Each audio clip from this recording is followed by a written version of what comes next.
वो स्वामी जी लिखते हैं, श्रवण समीप भये सिद्ध केसा, श्रवण समीप भये सिद्ध केसा, मनहु जरठ मनु अस उपदेसा, मनहु जरठ अस उपदेसा, निप चुग राजू राम कहु देहु, निप चुग राजू राम कहु देहु, जीवन जन्म लाहु किन लेहु, जीवन जन्म लाहु किन लेहु, श्री राम जय राम, श्री राम जय राम, जय जय राम, श्री राम जय राम, जय जय राम, श्री राम जय राम, जय जय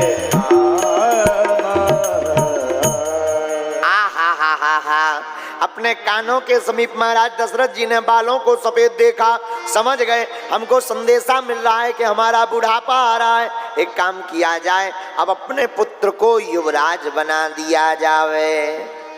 यहां पर एक बात और, बालक सभ्य हो, गुणी हो और समझदार हो तो ज्यादा दिमाग का लोड लेने से बढ़िया है अपने बालक की पीढ़ी को बढ़ाने के लिए उसको कर्तव्य का बोध हो जाए तो उसको ही कर्ता धर्ता बना दीजिए। हाँ, वरना मरने के बाद केवल और केवल लड़ाई होती है भाइयों में, बुरी। ऐसी लड़ाई के राम ही बचावे। और जगह जगह ये देखने को मिलता है। श्रीमान, हमारा निवेदन है, हाथ जोड़ करके विनम्र निवेदन है, अपनी बालक को अपने जीते जी सब निपटारा करके जाइए। जीते जी साफ स्वतंत्र होकर के जाइएगा, बाद में कचहरी कोर्ट कचहरी के इन्हें चक्कर ना लगाने पड़े। श्रीमान, इसलिए अपने बालक को जीते जी, हाँ, वरना कई बार बड़ी आफत हो जाती है। एक बार एक पिता ने अपनी संपत्ति का रुक्का लिखा कि हमारे मरने के बाद 2 बेटा 1 बेटी में हमारी संपत्ति का बंटवारा कर दिया जाए, लेकिन जो बंटवारे का हिसाब किताब वो विचित्र लिखा था। हमारी संपत्ति का आधे हिस्से का हकदार बड़ा बेटा होगा, आधे हिस्से में उस बालक के जो भाग है उसका 50% का भागीदार बड़ा बेटा, 5% का भागीदार छोटा बेटा, 4% की भागीदार हमारी बिटिया होगी। और बाप मर गया, लफड़ा कर गया। लफड़ा क्या, संपत्ति के नाम पर 19 ऊंट। कितने ऊंट? अब 19 ऊंटों को 3 जगह बांटे कैसे? तो लोगों ने कहा, पंचायत बैठी, विवाद बना, तो लोगों ने कहा ऊंटों को बेच दो, रुपया बांट दो। बराबर हिस्सा लिखा ही है कि किसको कितना मिलना चाहिए। तो बालकों ने कहा नहीं, पिताजी की निशानी है, हम इनको ऐसा नहीं करेंगे। अब 19 ऊंट 3 जनों में बंटवारा नहीं हो रहे थे। 19 का आधा हो ही नहीं रहा था, 50 क्या होगा? अब ऊंट को तो काट ही नहीं सकते। अब बड़ा दिमाग खराब। तो एक व्यापारी ऊंट पर जा रहा था, 19 ऊंटों की फौज देखी तो उसने कहा भाई क्या हुआ? लोगों ने पूरी कहानी बताई कि ये 19 ऊंट इसलिए खड़े क्योंकि बंटवारा होना पर बंटवारा रुक गया, क्योंकि 19 का आधा, अब आधा ऊंट तो काटा ना जाए। तो जो समझदार होते हैं वो ऐसे ही होते हैं। जो व्यापारी जा रहा था, बोले भैया ये जो रुक्का लिखा है ना, ये हमारे मित्र थे, 1 ऊंट हमारा इसी में मिला लीजिए, सो 20 हो गए, अब बांट दीजिए तीनों में। लोग बोले आपका चला जाएगा। इन्होंने कहा कोई दिक्कत नहीं, पहले बांटिए। तो रुक्का में लिखा था आधा हिस्सा दिया जाए बड़े बालक को, तो 20 ऊंट का आधा हिस्सा 10 दे दिया बड़े बालक को। बचे कितने? 10। अब उसमें लिखा था 5वां भाग दिया जाए छोटे बेटे को, तो 20 का 5वां भाग कितना होता है? 1/4 भाग। 5 दे दिए छोटे बेटे को। अब बचे कितने? 5। तीसरी लाइन लिखी थी कि चौथा भाग दे दिया जाए हमारी बिटिया को, तो 20 का चौथा भाग क्या होता है? 4। 5 होता है, 5 होता है ना। तो 5वां भाग छोटी बिटिया को दे दिया। जब 5वां भाग छोटी बिटिया को दे दिया तो ऊंट हो गए पूरे। व्यापारी से लोगों ने कहा तुम्हारा ऊंट चला गया। व्यापारी मुस्कुराकर बोला ऊंट भले ही चला गया, पर इनकी जिंदगी भर की लड़ाई की झंझट भी चली गई।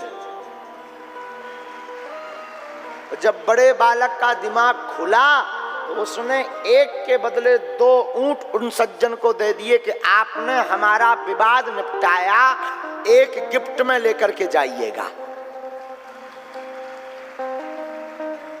इतना लंबा विवाद फंसाने से बढ़िया है कि सामने ही निपटाओ। जैसे 2 भाइयों में एक बार लफड़ा हो गया, बाप मर गया, एक कंबल और एक भैंसिया छोड़ गया, और 2 भाई, एक कंबल एक भैंस। अब भैंस को काट तो सकते नहीं, तो बड़ा भाई चतुर था, छोटा भाई भोला था। बड़े भाई चतुर भाई ने बंटवारा किया, बोले सुनो भैया, आगे आगे का हिस्सा भैंस का तुम्हारा, पीछे का हमारा, क्योंकि तुम छोटे हो तो तुम आगे का लो, हम बड़े हैं हम पीछे का लेंगे। कंबल का बंटवारा किया बड़े भाई ने। बड़ा भाई चतुर, छोटा भोला, बोले दिन में तुम्हारा रात को हमारा। अब गड़बड़ बात ये कि पूरे दिन भर भैंसिया को चराए ये, दूध निकाले बड़का वाला और आनंद ले। दिन में तो सोता नहीं है कोई, तो दिन भर ये कंबल रखे रहे, शाम आवे सोई बड़ा भाई, अच्छा लाओ भाई अब हमारे हिस्सा शुरू हो गया, लाओ कंबल। रात भर आराम से घुड़ घुड़ करके सोवे भाई। दिमाग खराब हो गया छोटे वाले का। दमोह का टिल्लू गुरु फंस गया छोटे भाई को।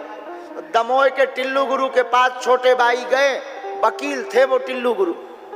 महाराज हम बड़े हैरान हैं, ऐसी ऐसी आफत है, जरा निपटारा करो। टिल्लू गुरु भी दमोह का आदमी, बहुत चतुर आदमी, उसने कान में एक मंत्र दे दिया, ये आज से उपाय करो काम हो जाएगा। मंत्र क्या दिया सुनिएगा। उसने मंत्र दिया कि जब तुम्हारा बड़ा भाई दूध लगाने बैठे सोई तुम लठ लेके दे दबा के आगे वाले हिस्सा में। लकड़ी ली और जहां बड़ा भाई दूध लगाने बैठा तो दे दनादन, तो भैंस ने एक लात मारी बड़े भाई को, तो थपड़ा फूट गया, 32 फिक गई। बड़ा भाई खून पहुंचकर बोले ये क्या है? बोले कुछ नहीं, तुम अपने हिस्से में काम करो, हम अपनी पार्टी में कर रहे हैं, वो तो हमारा हिस्सा है, हम कुछ भी करें, चाहे लठ मारे, चाहे चना खवाएं, चाहे भूसा खवाएं, चाहे पानी पिलाएं, हमारा हिस्सा तो हमारा हिस्सा। बड़ा भाई बोला बड़ा खराब आदमी है। दूसरा मंत्र टिल्लू गुरु का मंत्र, दमोह के आदमी का दिमाग भी बहुत ऊंचा चलता है, दमोह का आदमी साधारण थोड़ी। दूसरा मंत्र क्या था? रात भर भैया बड़ा सोता रहा, सुबह हुआ कंबल दे दिया, लो तुम्हारे अब समय शुरू हो गया है, अब शाम को लेंगे। छोटे भाई ने कंबल लिया, सो जा करके पानी की नाद में डुबो दिया, दिन भर डूबा रहा। शाम हुई तो भाई बोले लाओ कंबल, इसने निकाल के दे दिया, ले। बड़ा भाई बोला ये क्या है? कंबल है, ये पानी में क्यों डाला? बा दिन में हमारा हिस्सा है, हम पानी में डालें, शहद में डालें, घी में डालें। बड़ा भाई समझ गया, हाथ जोड़ के बोला अब मत करना। बोले क्या? बोले एक काम करो, 12 बजे 1 बजे रात तक तुम सो, फिर हम सोएंगे। और भैंस में एक काम करो, एक दिन तुम चराने जाना, एक दिन हम, एक दिन तुम दूध खाना, एक दिन हम खाएंगे। छोटा भाई बोला अब आ गए लाइन में, इसलिए हम निवेदन कर रहे हैं भैया, अपने ही सामने अपने बालकों को फ्री करके जाओ, जो देना है जीते जी, और अपना भी रखना है तो जीते जी। हाँ, कई माँ बाप बेटों का नाम कर दे, फिर अपनी जीविका के लिए रख लेते 1-2 एकड़ रख लो, मुड़ाफोरी तो नहीं होगी, कोर्ट कचहरी का चक्कर तो नहीं होगा। और मानो गोस्वामी तुलसीदास जी तो ठीक है, महाराज दशरथ जी यही बात बताने के लिए सिर्फ ये लीला भगवान किए। क्या हमारे कानों के नजदीक बाल सफेद हो गए, मानो बुढ़ापा आ रहा, अब हमको राम को राजा बना देना चाहिए।